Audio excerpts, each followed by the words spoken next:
Yetişmiş, şu anda yetişmiş, bitmiş. Eğer cumartesi pazarda kar yağarsa zaten hayatı sökülüyor, bitiyor bu iş. Fiyat düşük olduğu için para etmiyor. Yani masrafını kurtarmıyor. Ben Sayın Tarım Bakanı'na sesleniyorum. 1 kilo mısırın maliyetini bana bulsun. Ben mısırımı olduğu gibi ona vereyim.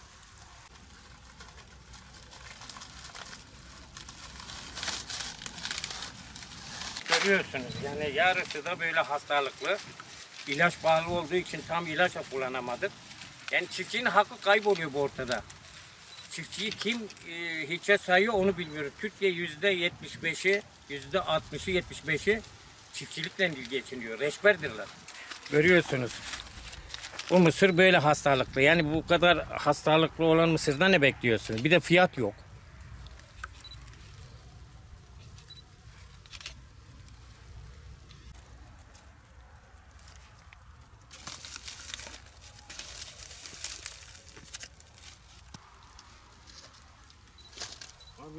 Vermeyince, gübreyi tam vermeyince bu hale düşüyor. Rekor düşüyor işte. Bundan ne mısır bekliyorsun, ne kazanç bekliyorsun bu fiyattan? Nasılsa mısır para etmiyor, satılmıyor. Hiç olmazsa biz bunu tüketelim, biz bitirelim. He. Dışarıdan gelen mısır çöp de olsa bu mısır daha iyidir diyorlar. Çünkü onu bir yandaş kazanıyor.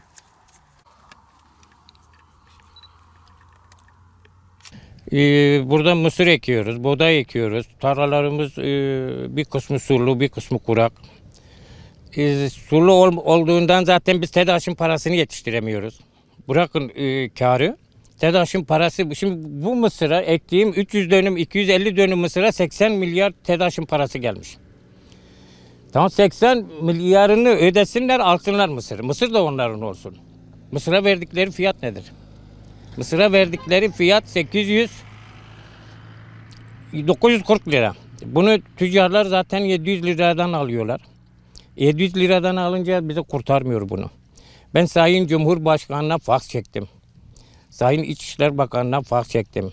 Yani çiftçiyi bitirmeye çalışıyorlar. Bunlar kim bitirmeye çalışıyor? Cumhurbaşkanı'nın haberi yok bu işten. Sayın Cumhurbaşkanı bu haberi duysa zaten kabul etmez. Başka partiler de yok. Mardin milletvekilleri yok. Mardin'de milletvekili olayı hiç yok. Onun için sizden ricam sesimizi bir Cumhurbaşkanı'na iletin. Yani biz duyuramıyoruz. Faksı gönderiyorum. Sayın Cumhurbaşkanı çembere alınmış. Faks olduğu yerden geri dönüyor.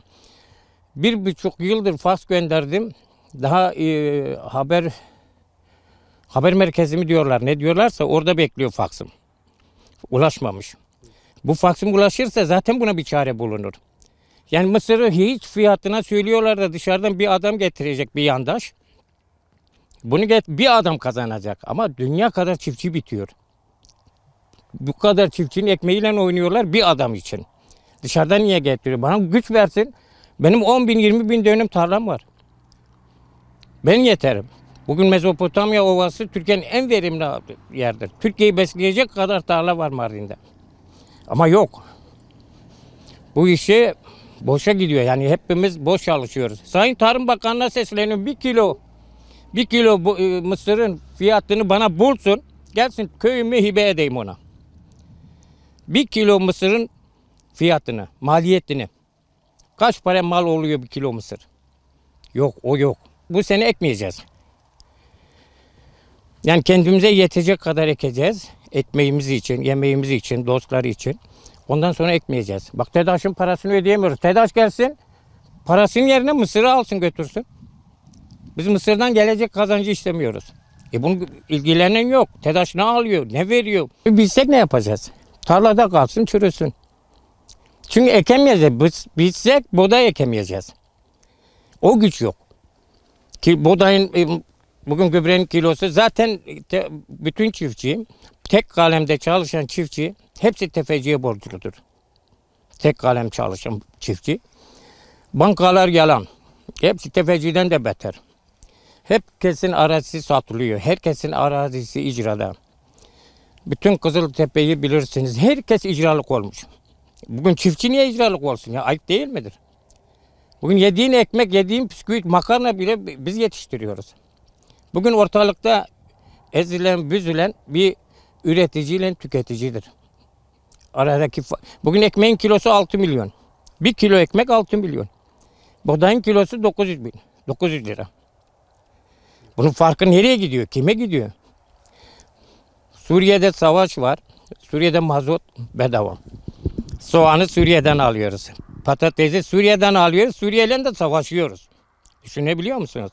Samanı dışarıdan getiriyoruz. Biz samana muhtaç olacak insan mıyız ya? Yani saman ayarına mı düştük biz? Ben buradan çünkü muhalefet yok. Ben Sayın Cumhurbaşkanıma sesleniyorum. Başka kimseye değil. Bu gönderdiğim faksı özel kalem müdüründen alsın. Okusun. Bu gördüğün mısır yeri ve başka yer sürülmemiş yerler de var. Çok yerimiz var. Yani aşağı yukarı benim tapulu arazi 4-5 dönümü ekmeyeceğim. 5.000 dönümü ekmeyeceğim. 5.000 dönüm. En az 5.000, 4.000, 5.000, 6.000. Bu yalnız benim şahsıma ait. Gübre çok pahalı. İlaç pahalı. Tohum 2 kat pahalı. Zaten biz gübreyi tefeciden alıyoruz. Tefeci eğer gübre bugün 3 liraysa 6 liraya veriyor bize. Yani mümkün değil ekmeğim. Mazot oldu 6 lira, 6,5 lira. Elektrik yok sulamak için. Elektrik olsa elektrik parasını yetiştiremiyorsun.